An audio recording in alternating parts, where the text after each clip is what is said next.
Rare Trump L, brother. Why'd he say that? What do you do in that situation if you're a Trump guy and you hear him saying that on Fox News? You go, yeah, that's right. I am stupid, my president. Oh, yeah, this was a funny moment as well. Donald Trump defending the glories of the PRC and also the beautiful people of the People's Republic of China. I love this. I love this clip. This is one of those like Donald Trump gets real honest moments. It's like the one that I always think about is when he's talking about Putin with like Bill O'Reilly or something. And Bill O'Reilly's like, well, Putin's a pretty vicious guy. And this was when he was running for president in like 2015, 2016. And he goes, well, we're vicious too. We're not so good ourselves. It's kind of like that, right? So one of the metas right now is that the Republicans are mad about Donald Trump apparently being much more favorable to Chinese students coming to the United States of America. Okay. Ingram, I guess, still ended up defending Donald Trump regardless, but there's the H-1B visa clip that people are very pissed off about. Let's take a look. Like what we have right now. And does that the mean, Republicans have to talk about it, Laura. And does that mean the H-1B visa thing will not be a big priority for your administration? Because if you want to raise wages for American workers, you can't flood the country with tens of thousands or hundreds of thousands of foreign workers. You also do have to bring in talent. When we have plenty of talented people here. No, you don't. We don't have talent. American workers are stupid. They're dumb. They're lazy. They're stupid. Have you seen one of these beautiful Indians, Laura? They come in here, they work tirelessly. That's right. The white American, the Caucasian, has lazy blood. Won't work, can't do it. That's awesome. Which, by the way, you know, I don't give a shit one way or another. If these are roles that you cannot currently fill within the existing talent pool, why the would I care if you hire the greatest talent that you possibly could from the international labor pool? I'm on board with that. People are people, okay? That's number one. Number two, if you actually want this system to not be abused, then you have to ensure wage parity and you have to protect these workers coming in from deportation.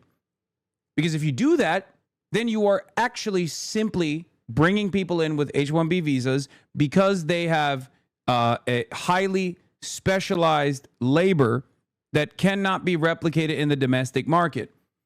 In the absence of that, which of course no Republican will ever do, for the record, obviously, but in the absence of that, yes, companies will continue abusing that structure to get more compliant employees that are fearful of deportation if they don't play ball, if they don't work long hours, right? They will never demand higher wages. They will never demand back pay. They will never make the same demands that the domestic labor force can make because they don't have that additional externality. They don't have that additional stressor.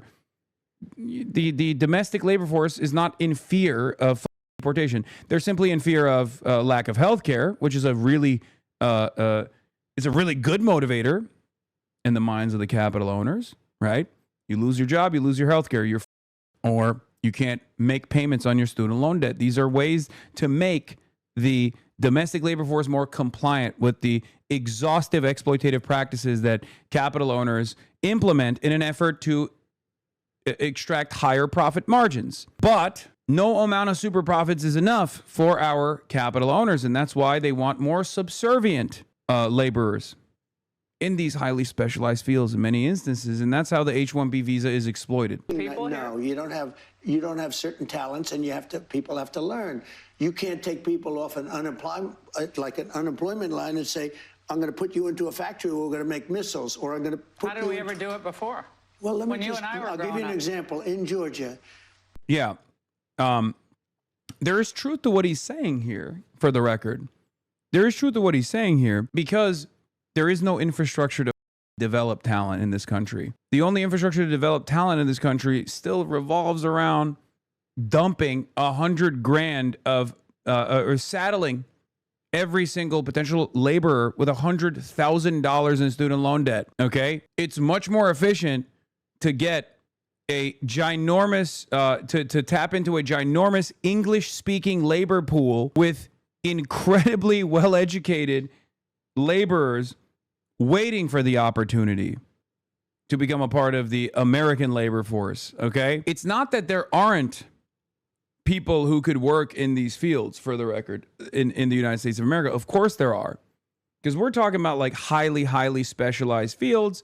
In that instance, yes, of course you need to rely on the international labor pool, especially in the absence of like there being like a farm program, a farming structure, or an educational structure that is constantly creating more and more domestic laborers that could take these take these jobs, take these roles. They're not interested in that because that requires investment, that requires long-term commitment, that requires educating the workforce, and it would also require the abolition of student loan debt in general. You know, we are just not going to do that. We're not going to do that at all. It's just not going to happen. So it's much easier to keep the structure up. But it is funny that he has to openly state this. They raided because they wanted illegal immigrants out.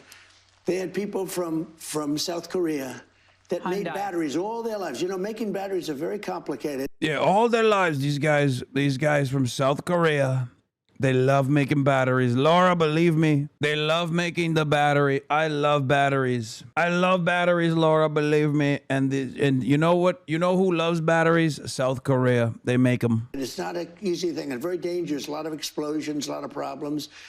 They had like 500 or 600 people, early stages, to make batteries and to teach people how to do it. Well, they wanted them to get out of the country. You're going to need that, Laura. I mean, I know you and I disagree on this. You can't just say a country's coming in. Who's they, motherfucker? It's your admin that did this. Like, that's the other thing. It's like, it's Stephen Miller, brother. That's your guy. Like, who is they? I'm sorry. I do not believe the American White House currently, the American federal government currently is this decentralized. Okay? I think he's just abdicating responsibility because he knows it was an incredibly stupid thing that he did. Because that was your ICE that conducted an operation in the facility, in the South Korean facility.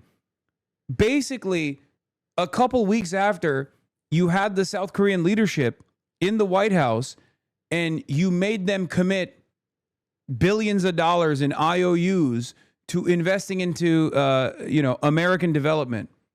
An American industry. And then 2 weeks later, it was such an insane thing when we covered it. Like, I couldn't believe it. It was like literally, I think it was like actually a week after Donald Trump had the Korean leadership. And then they went in and they chained these guys, right? You invest $10 billion to build a plant and going to take people off an unemployment line who haven't worked in 5 years, and they're going to start making missiles. It doesn't work that way. There's never going to be a country like what we have right now. Trump really sat in front of a camera and called Americans too stupid to fill jobs, and we need H-1B visa applicants to fill them. If a Democrat has said it, it would be in ads for years that Democrats hate Americans. He's talking about the 8,500 Hyundai LG factory jobs in Georgia that are seemingly not happening because Trump's a moron who deported South Korean workers in the U.S. to stand up a battery factory. 200 workers are reportedly suing ICE. Yeah. Rare Trump L, brother. Why'd he say that? Yeah, what do you do in that situation if you're a Trump guy and you hear him saying that on Fox News? You go, yeah, that's right. I am stupid, my president. President Trump, you are right. I am stupid. So that was the H-1B visa thing, okay? But there is more.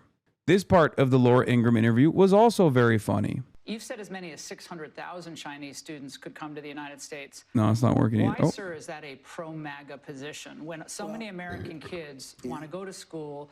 And there are 8 out of the top 10 leading research institutions in the world are now Chinese, according to Nature.com, the 2025 Nature Index, the authoritative ranking on this. In 2020, just 5 years ago, 8 of the top 10 were Western. And now 8 of the top 10 research institutions are Chinese. Harvard is no longer in the top, the number 1 slot either. And if you look at the top 30, 19 of them are Chinese. Almost 2/3 of the top 30 research institutions in the world are Chinese.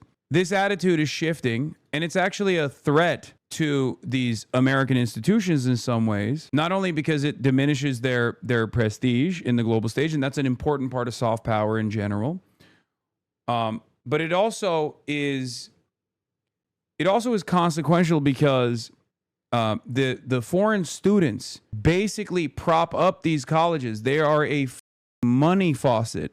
Okay. So when Donald Trump turns around and says, like, these colleges, if you don't, sign a loyalty pledge to Israel, we're going to cut your funding. Oh, we don't want any more international students.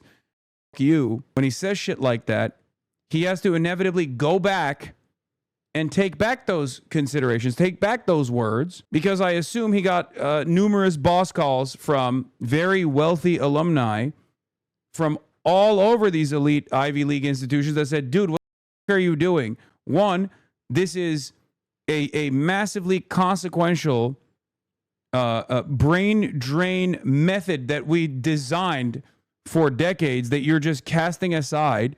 You're literally getting some of the smartest individuals that are the children of some of the wealthiest individuals all around the world to come here and try to work in America and play a formative role in our public research. Like, why the would you personally destroy that system? And the other reason is that that's a major amount of funding that just goes away because foreign exchange students, like foreign students, pay double the price of admission. We have diamonds in the rough that nobody ever gave a shot, man.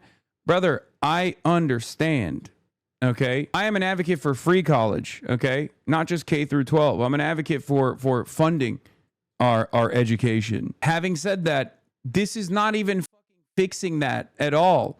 This doesn't touch that at all. As a matter of fact, this is the only appropriate solution that someone like Donald Trump will ever implement. Instead of actually building an infrastructure of education that taps into the existing talent pool in the United States of America, we just end up cutting off the other side of the equation for no reason. You can do both. You don't have to do the other thing. In any case, here's Donald Trump going back on that previous statement on Laura Ingraham. As many as 600,000 Chinese students could come to the United States. Why, sir, is that a pro-MAGA position when so many American kids want to go to school and there are places not for them and these universities are getting rich off Chinese money? Sure.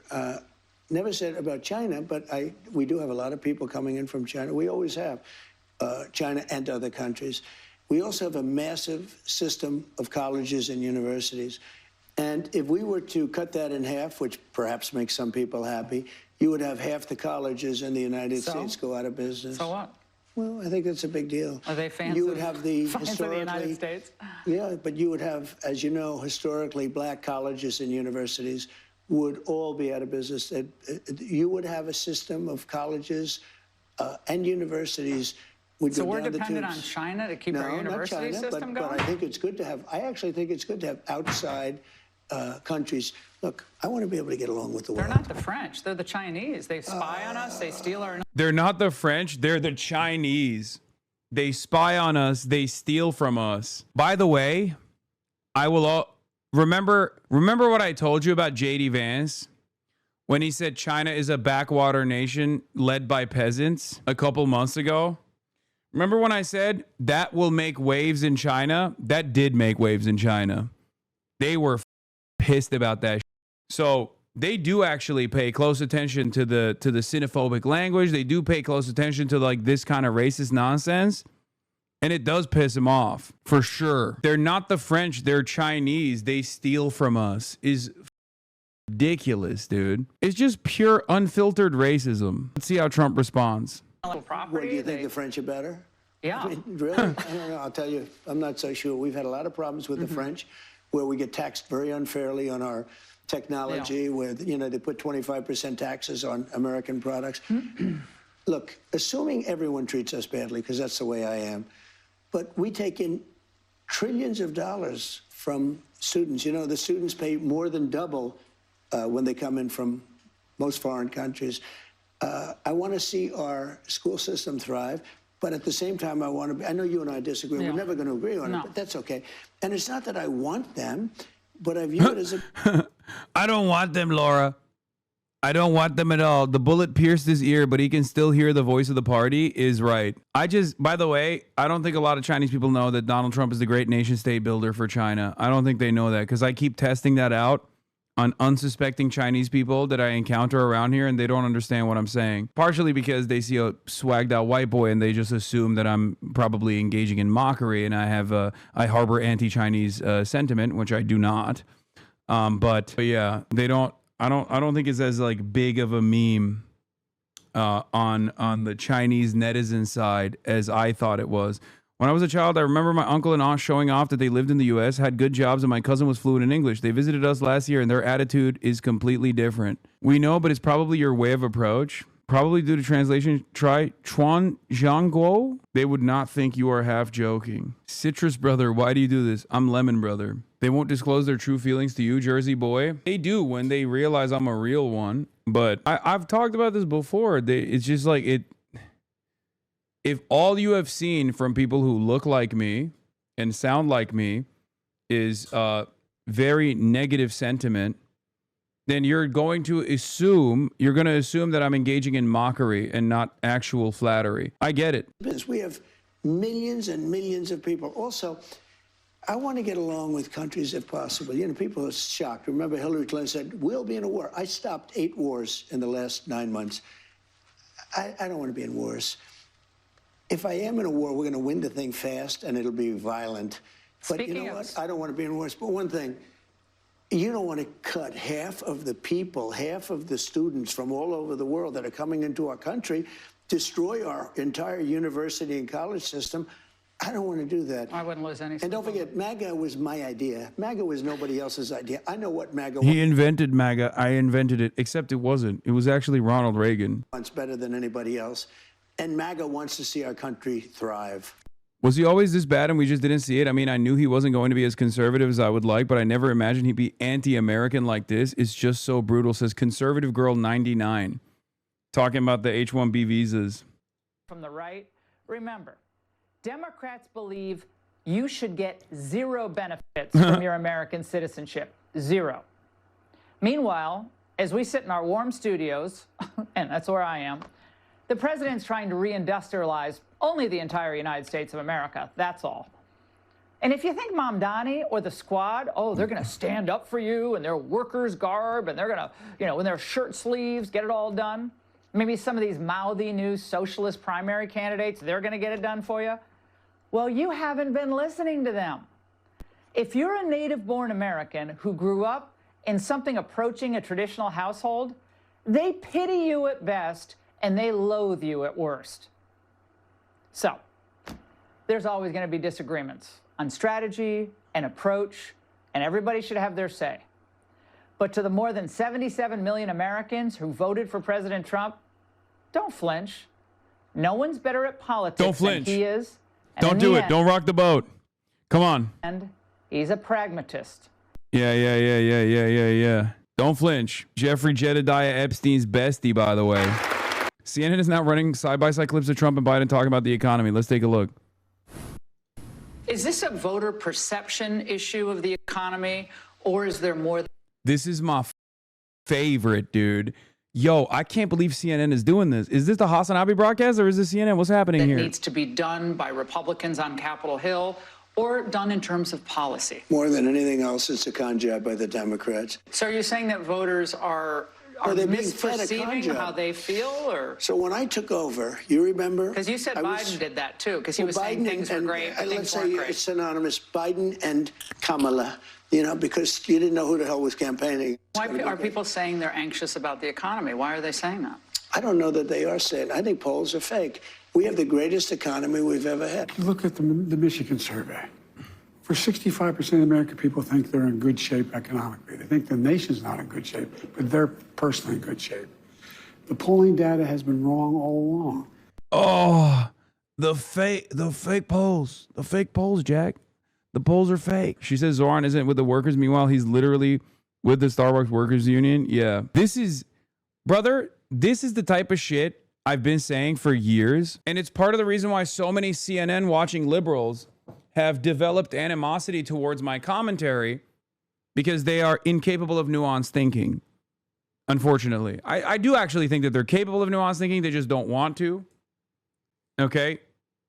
Because it makes them feel bad. This is my bread and butter. The very fact that CNN is now using this as, or the very fact that CNN has now also established that this was a negative. This was inappropriate for Biden to say, and using that as an example for what like Trump is doing wrong is spectacular. It's not only truthful, but it's unexpected to hear the truth from CNN like this. It was bad when Brandon did it, and it's bad when Trump is doing it now. Support a Starbucks union picket line? Oh, yes. 100%.